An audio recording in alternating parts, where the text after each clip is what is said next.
Okay, we have some folks trickling in.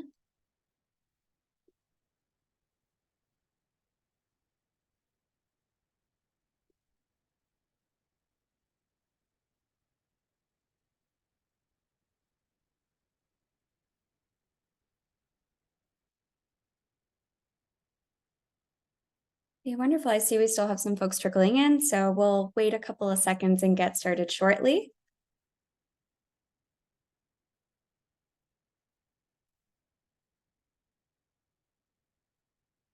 Hopefully everyone can see my screen.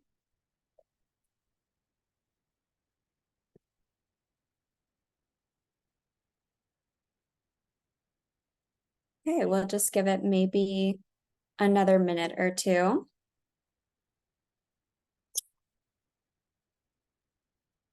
All right, I got confirmation that people can see my screen, which is great. Okay, I think we'll go ahead and get started. We've got a pretty packed agenda for today. So hi, everyone. Thank you so much for joining us today. I'm Valeria Rincon with Rewiring America. And for those on the call who are not familiar with us, Rewiring America is a nonprofit organization focused on electrifying everything. And if you're a local government leader interested in joining us in our mission, we welcome you to join our local government leaders for Electrification Coalition. We're really excited to be hosting this conversation today with local experts from Chicago on the research partnerships, policies, and programs that are being put in place to help equitably decarbonize homes in the Windy City. We have some wonderful panelists today, including Lindy Wordlaw, who serves as the Chicago Recovery Plan Director for the Office of Climate and Environmental Justice Initiative at the City of Chicago. In this role, Lindy oversees a climate portfolio of projects funded by a historic $188 million commitment, the largest one-time climate investment made by the City of Chicago that serves as a down payment for jumpstarting climate and environmental justice work in Chicago's historically disadvantaged and under-resourced communities. We're also joined by Rachel Scheu, Principal Director of Research and Innovation at Elevate. Her team leads initiatives that make the case for equitable and substantive climate investments that address the most urgent climate issues and achieve the most equitable 2030 outcomes through researching, incubating, and demonstrating strategies around building electrification, healthy homes, and indoor air quality, and energy and water security and resiliency. Her most recent work focuses on the intersection of housing and energy security and measuring summer indoor air temperatures in homes without air conditioning and assessing adaptive capacity and risk. And finally, we're also joined by Jackie Montesdeoca, Director of Building Electrification at Elevate. Jackie is responsible for managing equitable building electrification strategies, including developing and implementing retrofit projects in coordination with technical teams across the organization. She has managed a variety of projects, grants, and staff working on energy efficiency and resiliency across multiple states. So we're really excited to have these three wonderful experts join us for our conversation today. And before I hand it off to our first panelist, Lindy, I just wanted to go over our agenda for today and a few logistics. So we are recording this webinar, and we'll be sure to share out the recording with all the folks who registered, including the slides of some of our panelists. And following our panelist presentations, we will also have a chance for Q&A. We'll be going through some pre-submitted questions, but please do feel free to use the webinar's Q&A feature to submit questions in real time as well. And with that said, I will work on getting the slides up of our first panelist and pass it over to Lindy. Thank you, Valeria. Hi, everyone. Glad to be here today to talk about some of the community projects that we're working on with decarbonization in Chicago.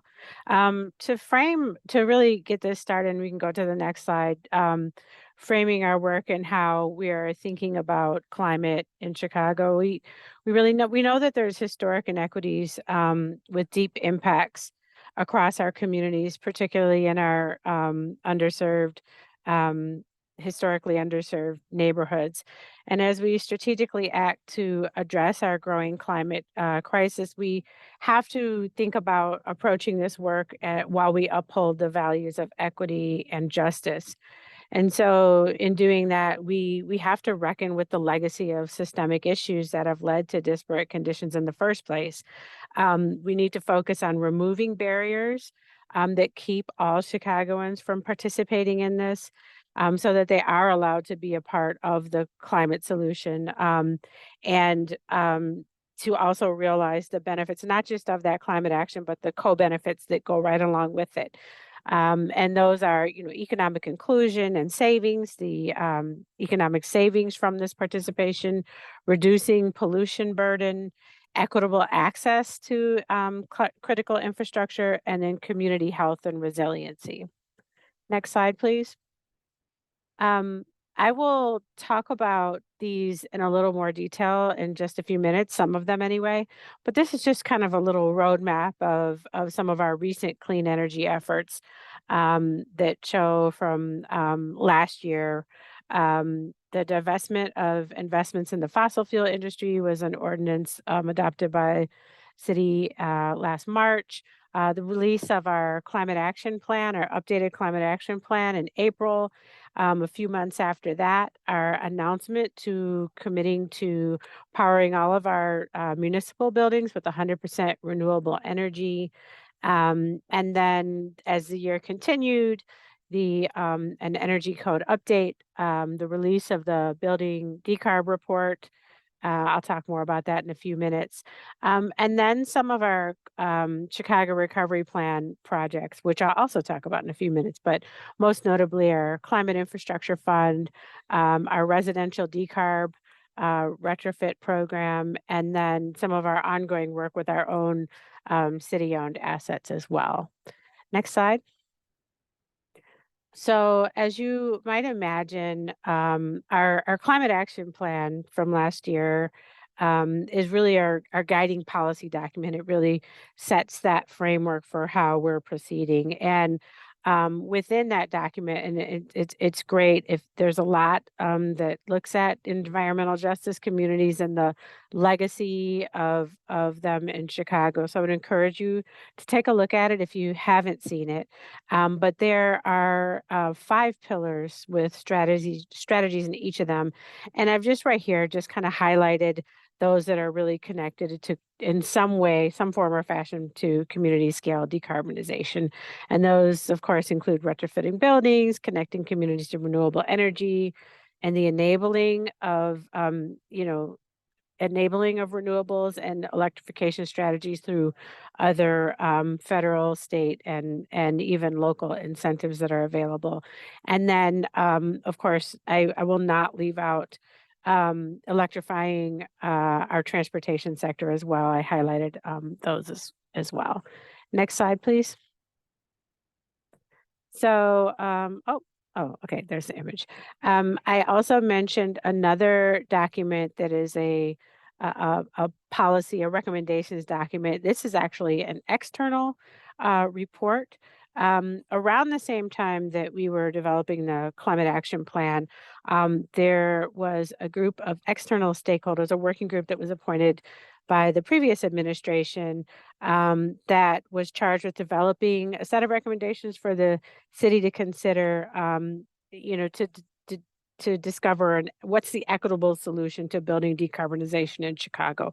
If we think about those 4 stars and really thinking about how we do this so that all Chicagoans can participate, what are the things that we need to focus on? And so the 53-person task force was really asked to, these are the kind of the guardrails, they're asked to focus on lowering economic burdens, reducing the prevalence of energy insecurity, particularly in communities of color where it is most concentrated right now in probably about 15 to 20 or so community areas. Using an equity lens to assess each recommendation by examining, the associated costs and what are the potential unintended consequences that might come out of those strategies. And really important to not think about these recommendations and solutions without all of the things that they touch on, and then assuring that people in our Black and Brown communities, especially, but everybody, really realize the benefits of those of the strategies. Next slide. So in the end, with that document, there were a series of recommendations that came out of it, 26 in total. And in general, they fall into these kind of four areas: new construction, existing buildings, and then more broadly across all of them, financial and technical assistance. And then last but not least, engagement strategies and the many internal and external partnerships that the city should be considering as we start to move forward on these recommendations. But those are policy documents that are really important to the work here, but really thinking about how do we start to implement these. If we could go to the next slide, as mentioned, Chicago Recovery Plan is actually what I was hired to support the city. Chicago Recovery Plan is a larger city strategy that came about as Chicago's approach to dealing with ARPA funds, the American Rescue Plan Act. And so the Chicago Recovery Plan is a $1.2 billion really implementation plan to catalyze economic recovery from COVID-19 pandemic. And so if you see here on the screen, there's all these different areas across a lot of different departments. Just about every department at the city is involved in some form or fashion in implementing these ideas. But among this $1.2 billion is a series of projects under community climate investments and environmental justice that represent $188 million in climate and EJ funding, which again, as Valeria indicated, it is the single largest one-time funding commitment from the city of Chicago. And so we see this really as our kind of down payment, the foundational let's get this party started in terms of implementing the strategies within the climate action plan. If we could go on to the next slide, I'll just highlight a couple of the projects that are most connected to decarbonization in some way or another. And I've separated them out here by ones that are implementation is underway in some way, and then ones that where the planning is still happening, but on its way to coming into the implementation category. So first and foremost, and probably a number of you may have already heard, we do have one project that is focused on 1 to 4 unit homes that's will decarbonize homes and there's a $15 million commitment. Earlier this year, we did quite a bit of investigating. We did a request for information and gathered a lot of additional information to combine with what we already had learned in our climate planning process and the Building Decarb Working Group. And then we issued an RFP. We are not yet at contract with agencies, but working to get there. All that is to say, we intend to roll out a program starting in 2024 to decarbonize homes in low to moderate income household, in low to moderate income households. It's a mouthful. Sorry. Another project is putting solar installations on a small set of city-owned assets. This isn't just solar, but it is also kind of, you don't just put solar on any old building. We definitely are looking at energy conservation measures to complement that so that we're, tightening up the envelope as we go along. More to come on that, but we are working on that actively right now. And then our climate infrastructure fund grants, I see a typo in there. We started out with a $5 million fund to offer grants to nonprofit organizations and small businesses. We are prioritizing them within environmental justice communities. But then it was so popular in the first round that we were able to add another 5 million.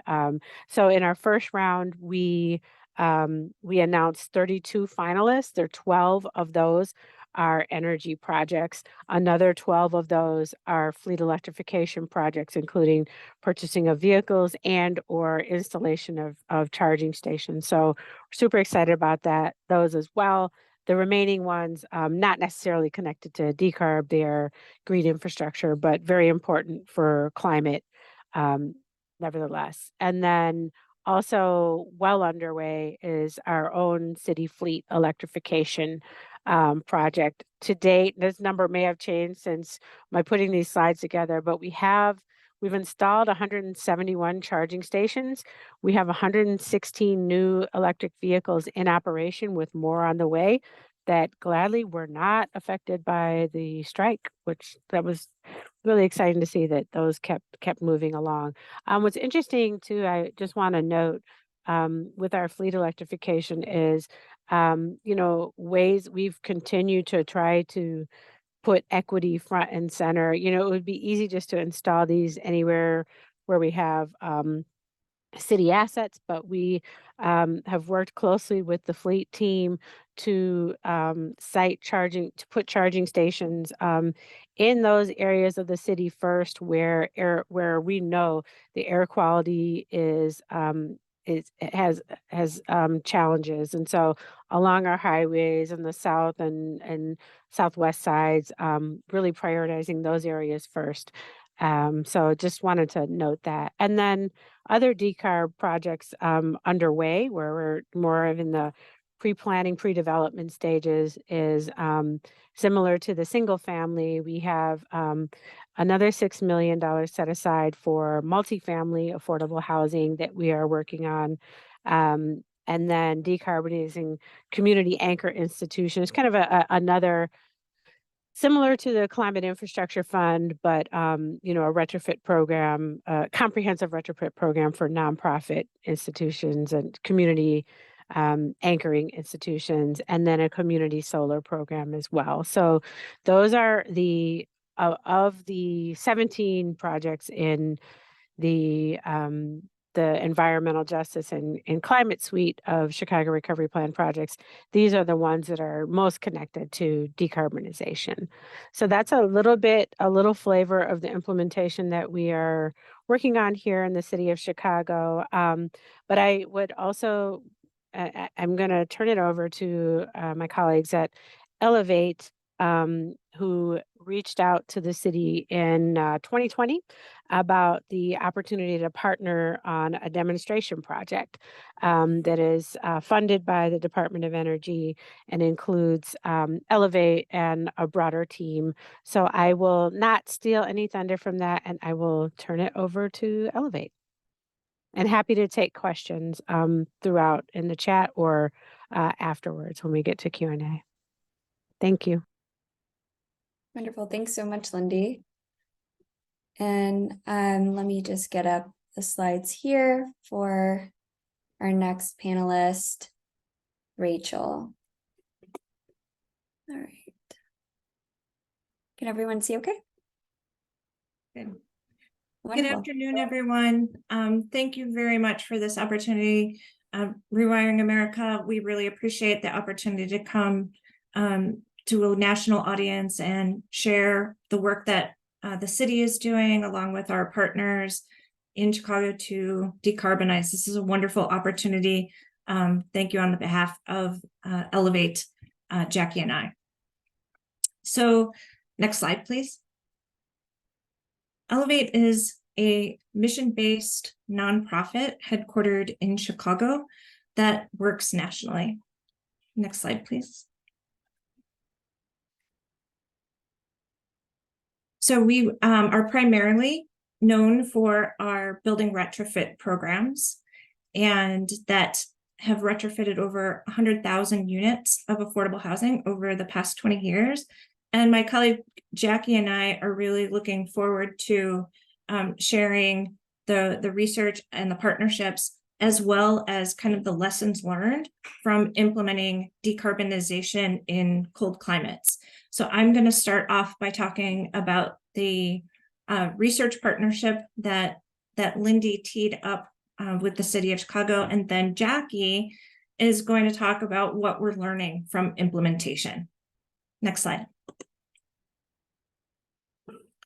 So the DOE ABC word soup research partnership is a multi-year Department of Energy funded project whose overall goal, DOE's overall goal, is to demonstrate 50% energy reduction in the existing housing stock. So specifically, we are tasked with developing a Chicago-specific single-family and 2 to 4 unit retrofit packages and retrofit prioritization strategy for the city of Chicago.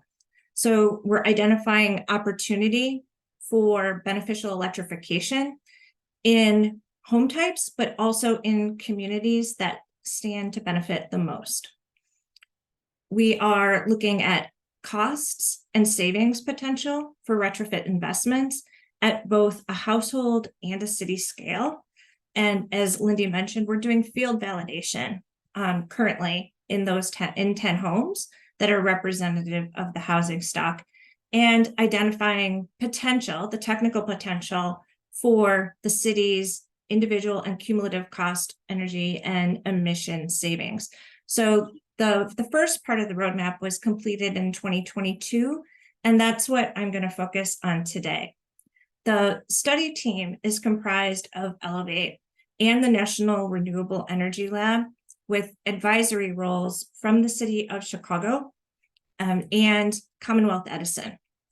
And as I said, it's part of DOE's efforts to inform community-wide energy planning at a large scale and validate these retrofit packages so they can achieve 50% energy savings in existing homes. So the main goals of this are to develop a single family and 2 to 4 unit building retrofit strategy, identify opportunities for beneficial electrification, and then really look at those outcomes at both a city and individual building scale. We looked at energy bill impacts, savings, carbon emissions, and other outcomes such as air quality and thermal resilience. Next slide. So we have 3 primary research questions that are looking at what are the best packages to achieve for the different types of homes. What are those impacts? And then how do we prioritize where we do these retrofits? We had some secondary research goals and analysis on renewables, air quality, and thermal resilience.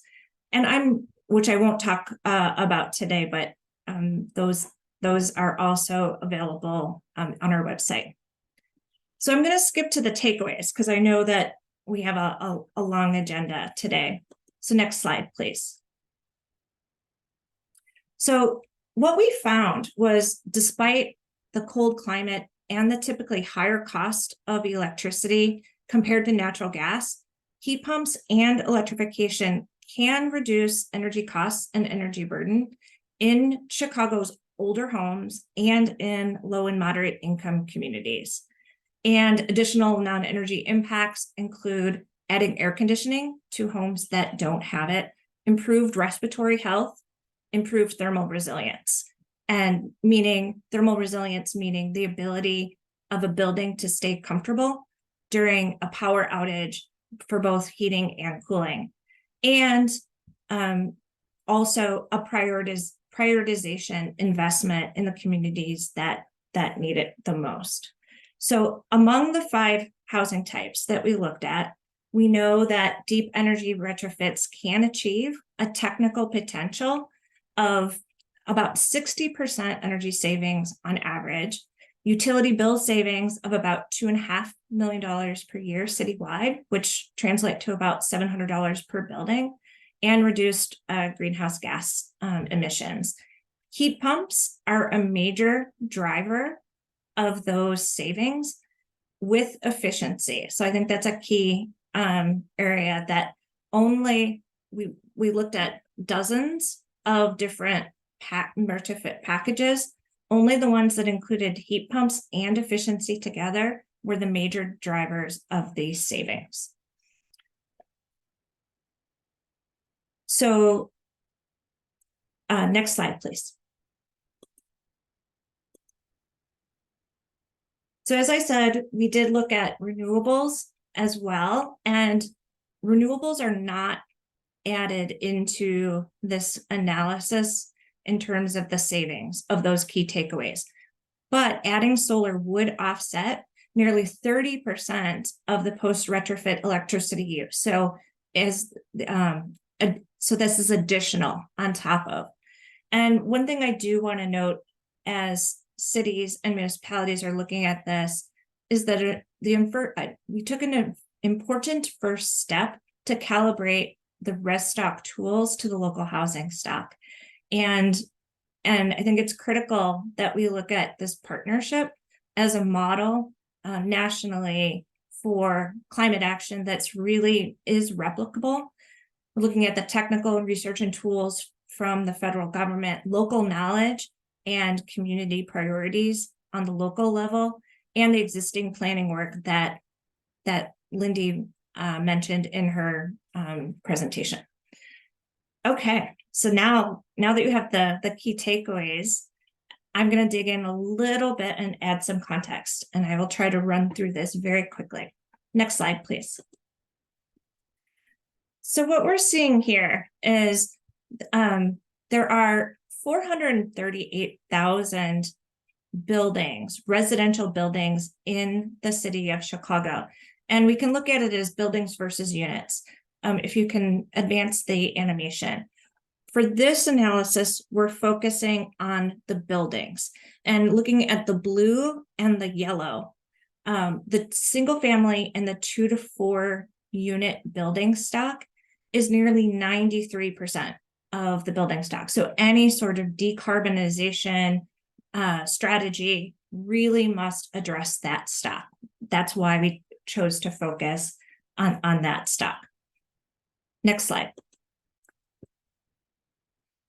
Chicago's existing residential building stock is older and energy intensive. And these 5 home types are representative of 80% of the residential buildings. And they also were chosen not only for their prevalence, but for their energy saving technical potential. So these 5 buildings types are single family, pre-1942 frame constructed homes. There's about 83,000, and they represent 19% of the residential building stock.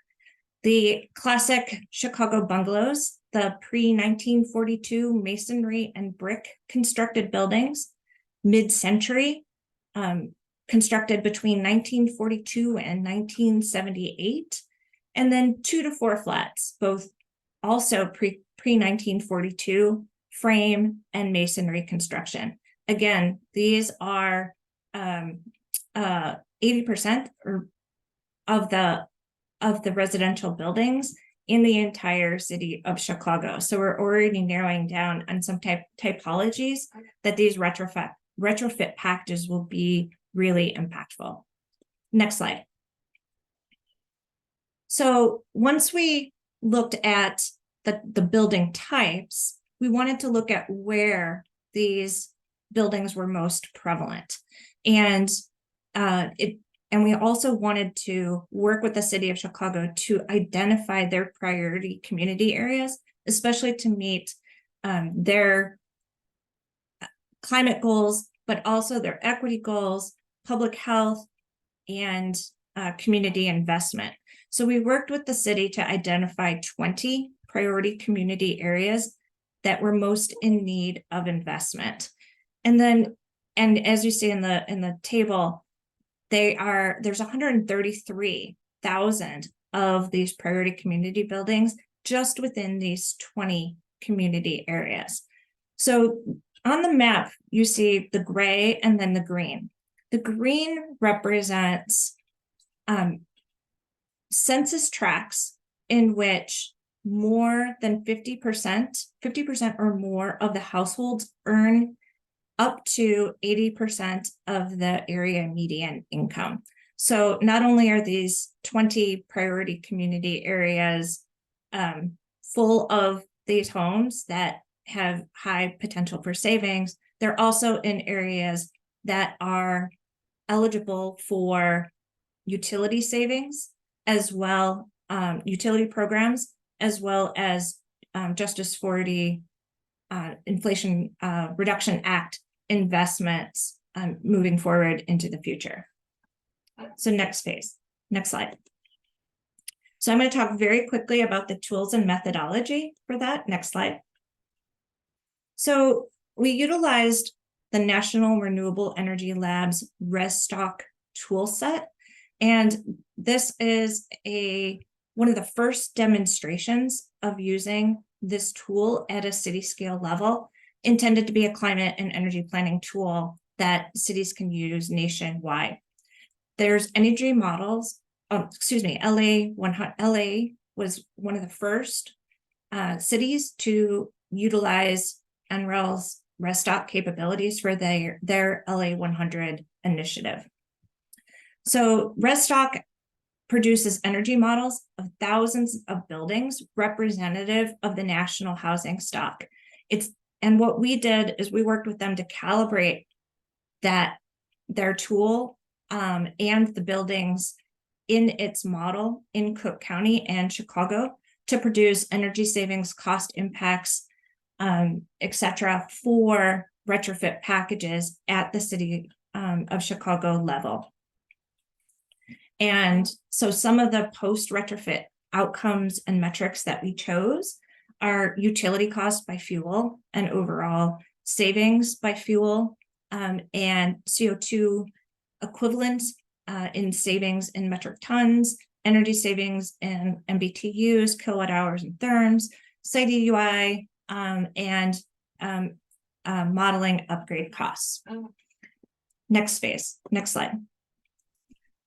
So as a methodology, so after we identified all the priority housing type buildings and we applied RESSTOC modeled outcomes for various retrofit packages, Elevate then layered those retrofit packages and combined that with Cook County property assessor building counts at the parcel level. And what we did then is applied each measure package to the specific home types in those specific communities because we had the parcel level data. And then we basically summed that up to be a community area and city scale technical potential. And I will talk a little bit about that. So if you can go to the next two slides. So what we did is we looked at two measure packages that we ended up with. And like I said, the RESSTOC tool models did 40,000 representative building models and a number of retrofit packages. So we settled on two that had the biggest savings and impacts. Both of these packages must include efficiency measures, air sealing and insulation. And then we have a kind of better package, comprehensive energy efficiency and heat pump, and then a full electrification package. And those are based on the building's existing HVAC systems. So whether it's gas forced air or steam radiators and boilers. And then the packages are also meant to fit those individual home types. So we have air source heat pumps and mini split heat pumps. Next slide. So when applying those savings packages, and I won't go through these in depth because they're kind of repetitive, we look at the individual savings potentials by home type. Next slide.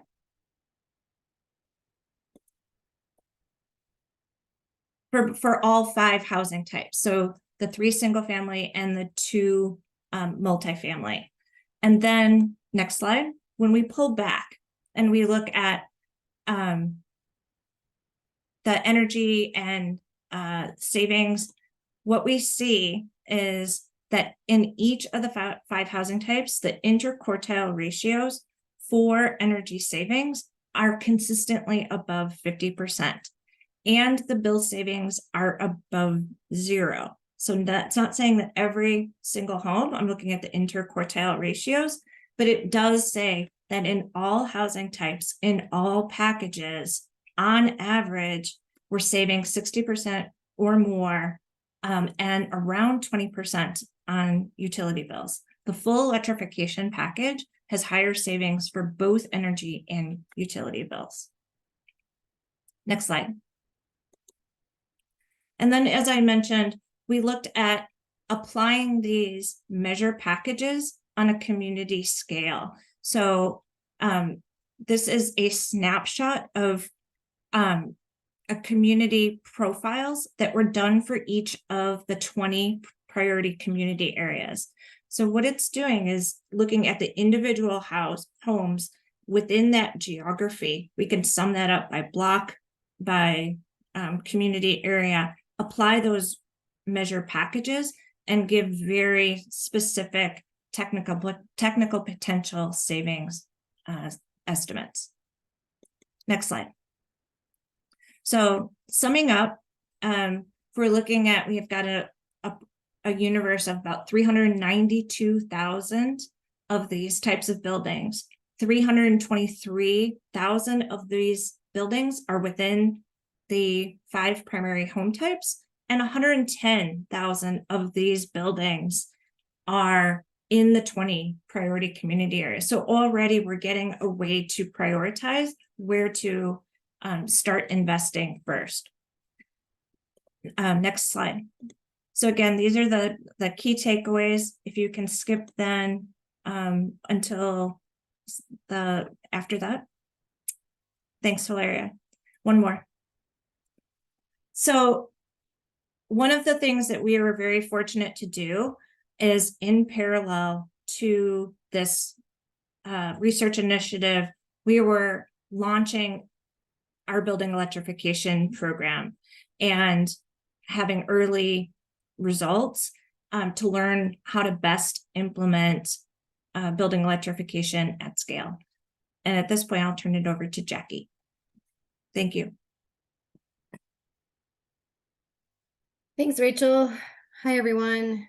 I'll speak just for a second about our approach as our building electrification program grew out of the research that Rachel just presented on. We've really wanted to keep a focus on the customer experience in all of this. So we know there's been technology advancements in cold climate heat pumps, particularly. We've had the support of some funders to try to further demonstrate that and do that in a way that considers and puts really at the forefront how people are experiencing this in their bills, what happens, how customers are impacted after the retrofits occur. We know, as Rachel mentioned, historically, which communities have experienced disinvestment, redlining, are typically left to at the end of the line receiving clean energy resources. And we really wanted to flip that. Elevate's a mission-based organization. We want to put folks at the front of the line that have historically not been able to access resources, bring new advancements such as heat pump technology to those communities, and really use this as an opportunity to, yes, demonstrate heat pumps can work in cold climates, but also it matters how people experience that. So paying attention to energy use, energy burden, and insecurity, something that Lindy referenced early on, and doing electrification in a way that we're moving forward with folks that are not going to see an increase in their bills. So, to date, we've done over 300 units across Michigan, Wisconsin, and Illinois, with about 60 to 70 by the end of this year in the single family space in Chicagoland. So you want to go to the next slide. I'll start to talk through how we've moved from some of the research to implementation. Starting, as Rachel mentioned, with the 10 demonstration homes was a bit of a kickstart for us to jump in another phase of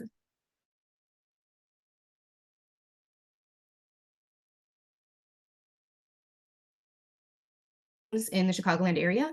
So we've been working in the residential space for some time. So we've got some great community partners and can utilize our existing relationships with those folks to find ideal homes based on what we know about the data, as well as where these homes are. So we've partnered with community-based organizations to reach home owners that have taken advantage of energy efficiency programs in the past, been able to leverage existing programs, as well as a number of different funding sources, and I can touch on that later.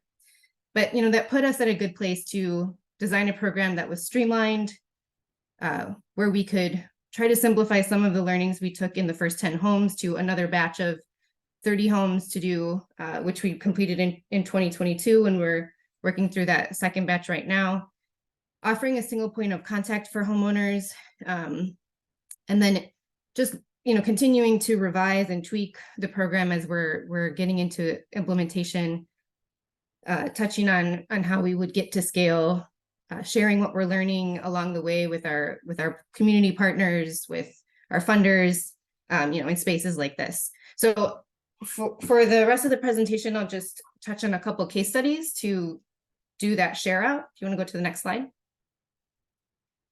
The first is that typical Chicago bungalow, which is a single family homeowner example. We've done about 30 of these so far, are working through additional pipeline, and there's a lot of these homes that have been weatherized, and so we were able to go in partnership with Chicago Bungalow Association that does a lot of the weatherization work in the Chicagoland area, and that's also in partnership with ComEd. Go back to homes that have been weatherized and introduce a full electrification scope. So that includes an air source heat pump hot water heater, dryer, induction stoves, full electrical service upgrades.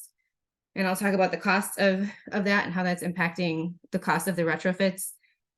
We explored potential for solar, and see the benefits of adding cooling for a lot of folks, improving air quality, reducing people's utility bills, not only in just cost, but removing the gas bill when we're able to do full electrification in this space. So service and delivery charges eliminated did contribute to savings.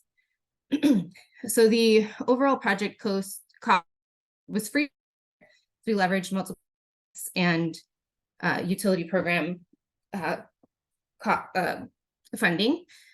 And then the typical annual cost savings for owners participating in this pilot was over $900. If you want to go to the next slide, I'll break down a little bit of that project cost, that $4,100 or $41,000. So, I know this is something that people are very curious about. I think, this is typical of what we've been seeing in the pilot phase. So the air source heat pumps in Chicagoland that we're doing are all cold climate heat pumps. We're trying to, again, pay attention to how folks are going to experience the performance of this equipment. And so sizing it correctly, making sure that it's cold climate is going to reduce the amount of backup resistance heat that can cost people more on the back end. So, this is of the line equipment. We really want this to be a good experience for customers and then learn from this. The heat pump domestic hot water heater has on average costed a little under $4,000. Heat pump dryer and induction stove $3,000. And then that service upgrade does get pretty expensive. And we've seen all of our homes need this because we're working in communities where these are older homes and that upgrade has not been typically done. Next slide. So we've been talking a lot about single family, but I do just want to mention some learnings around the multifamily housing stock as well. Just how this can be applied, and recognizing that everyone's thinking about scaling and just the applicability of what we're learning. So, you know, this is a single family full electrification project in Chicago as well. Similar masonry, no central air conditioning. You can see the window ACs that were here previously. This was also a pre-weatherized project. So we went back again to find a home or a building that had been weatherized previously to leverage that as, you know, something we didn't have to pay for in line with the full electrification costs. Like Chicago Bungalow Association, which is a longtime partner of ours, Bickerdike Redevelopment Corporation is someone who's been working with Elevate for a very long time. It was another partnership opportunity to build on and have them thinking about, you know, they're really leading the way in decarbonizing some of their multifamily stock. We can go to the next slide. So this was 44 units across 3 buildings, and similarly had existing furnaces, you know, could take advantage of a lot of the duct work. We did air source heat pumps here as well, central heat pump, hot water heaters. They are currently designing for solar. Excuse me. We added central cooling, which the tenants were very thrilled about. And then we leveraged a large number of funding sources to cover the cost for this.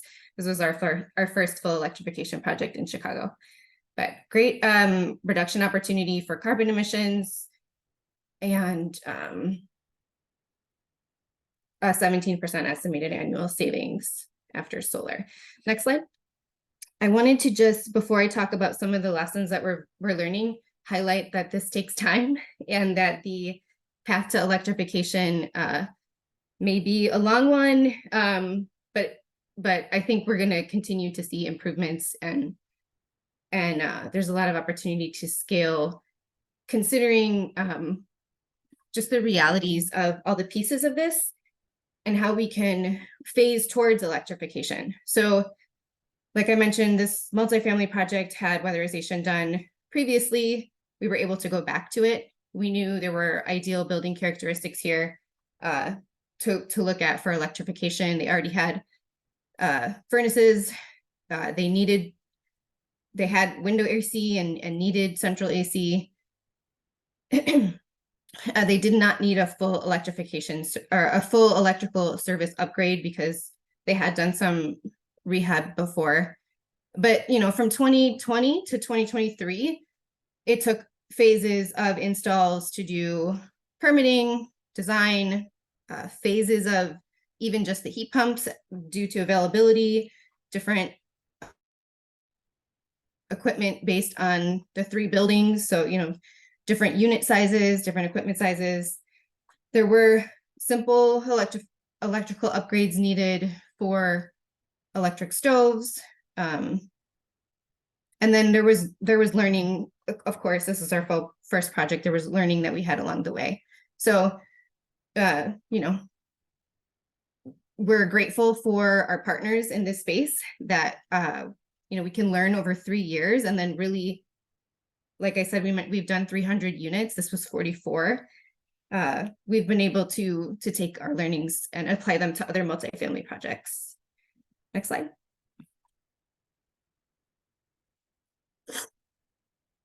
So I'll just close with some highlights on major lessons, things we may have hypothesized about, but really are proven throughout our experience in equitable electrification efforts. You know, we know people need support, and that a point of contact, someone to be connected or make the connections around technical support is needed. We know electrification has to be done with the other pillars of building decarb. So that's, you know, energy efficiency, solar usage, and we know that adding cooling is going to be something that people care about, but it's important for resiliency and health benefits. And so while that may be increasing electrical costs, we're seeing outweigh the cost, but we're also, thinking about that again when we're talking about increasing energy burden. We have to pay close attention to that.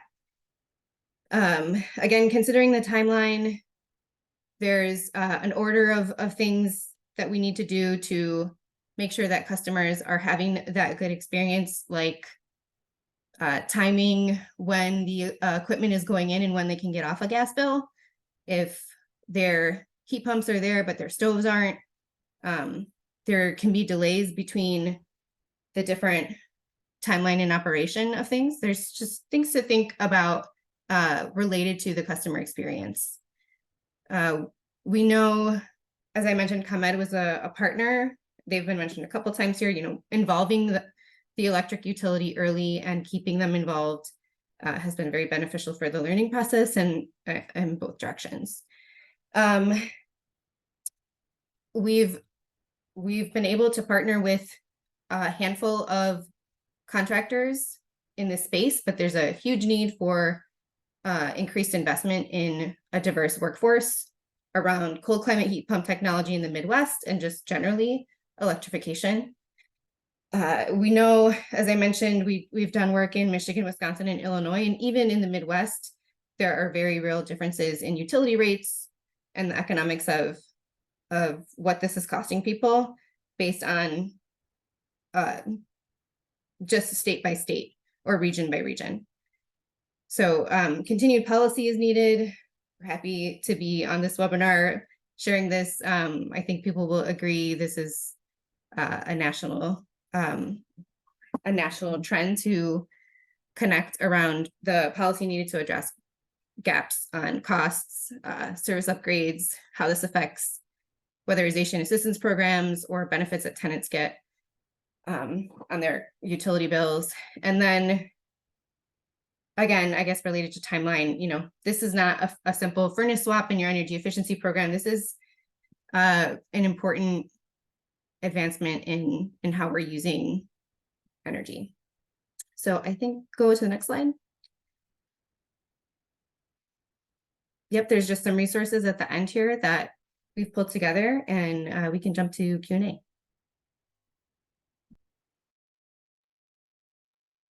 Wonderful. Thanks so much, Jackie and Rachel. And huge thank you to all of our panelists and to a lot of the folks who are on the webinar as well. It's been really great to see the engagement from folks who are on the webinar and submit some really interesting questions. One thing that we haven't talked about, but that I thought would be important to address is Victor Coves had a question, excuse me, I'm sorry, Connor Kasak had a question around the challenges and bottlenecks when it comes to the workforce development side. Do you all find that there are housing types that contractors tend to favor or that will be easier or quicker to retrofit?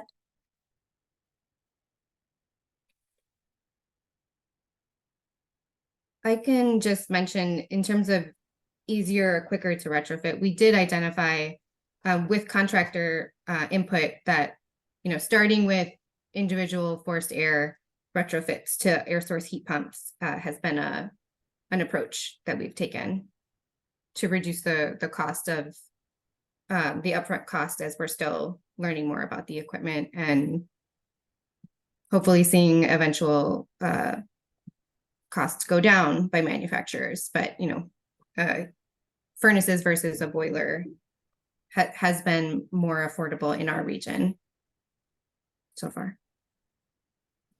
I can add to that as well.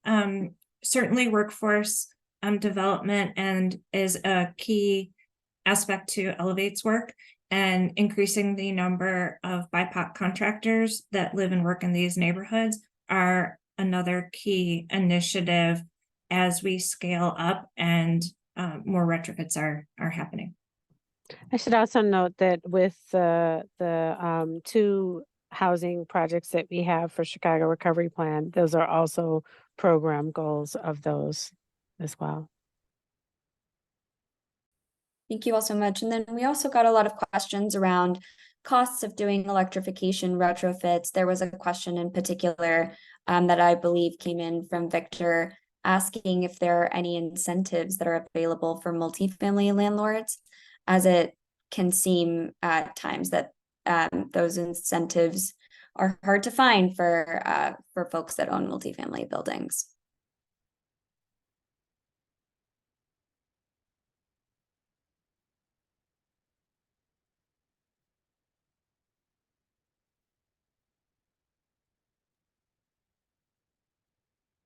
There are some utility incentives in Chicago and across Wisconsin and Michigan that I'm aware of for heat pumps. In Illinois, we are lucky that folks are allowed to receive utility incentives even if they're fuel switching, which it just varies state by state. So, whether you're going from electric to electric or gas to electric. And I think that those incentives will increase.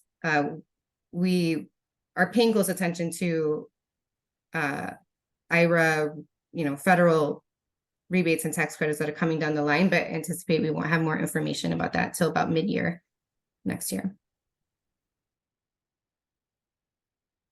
Wonderful. And then we also had a question come in related to zoning and permitting, and making zoning and permitting possibly more flexible to allow for electrification in buildings in Chicago. I believe the participant that submitted this question pointed out that there are some zoning challenges that comes with adding external insulation in certain buildings, like 2 flats. And so I'm just wondering, maybe Lindy, are you aware if there are any considerations to look at the city's zoning or permitting structure to be thinking about the decarbonization initiatives that the city has and how to make those work for the goals of the city? I was not aware of that specific issue. However, I would say that more broadly, one of the recommendations that was mentioned in that building by the Building Decarb Working Group was to continually pay attention to those challenges as they come up, and start to think about, are there ways to, are there other adjustments that need to happen from that respect? So as far as I know, there's nothing that's happening right now, but certainly willing to understand the issue better and find out if there's ways to impact that. And as far as permitting process, not right now, but that is always, that too is mentioned in that report. So really anything in that report are certainly things that we would be open to considering. I can't necessarily speak for that department, saying this is going to happen, but certainly I'm willing to understand it better to, figure out if there are ways that changes could be made to improve that. Wonderful, thank you. And maybe just as a closing question, I'm wondering what advice you all would give to other cities wanting to carry out building electrification retrofits?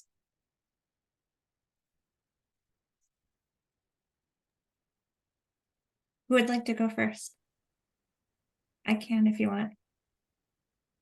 So I would definitely say partner with local on the ground organizations who understand the needs of the community as well as the building stock. Partner with technical experts, partner with utilities and your cities to really understand how to collaborate and work together in order to do this at scale. Yeah, I just want to second the community-based organization that we've worked with is like an endless pit of information. They have the access to people that need resources and are going to give the input you need and also deserve to receive the resources once once they're there. So we've had great success, especially in terms of targeting pipeline, finding the homes that can benefit from the work by partnering directly with the community. And I was just going to add to that, I think understanding the barriers and being able to, the barriers of participation, whether it's at the workforce level, at the homeowner level, the challenges with ownership of multifamily buildings, trying to understand those barriers and addressing them head on is important. And then I think also, as we start to build out, like being able to tell the story, what is the story of the successes, and using those to help other people see themselves in this same space, and being able to be a part of the solution, I think is critical.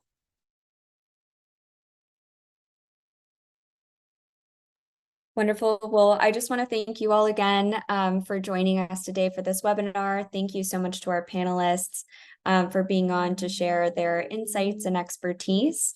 If there's anyone on the webinar that wants us to do more webinars like this and feature other great work that cities or utilities or community organizations are doing, please feel free to reach out to me as well at Valeria@rewiringamerica.org. We definitely would love to elevate all of the awesome work that's happening nationwide. But thank you so much to our fellow Chicago experts, and thanks to everyone who joined the webinar today. Hope everyone has a great rest of their day. Thank you. Thank you. Thank you so much.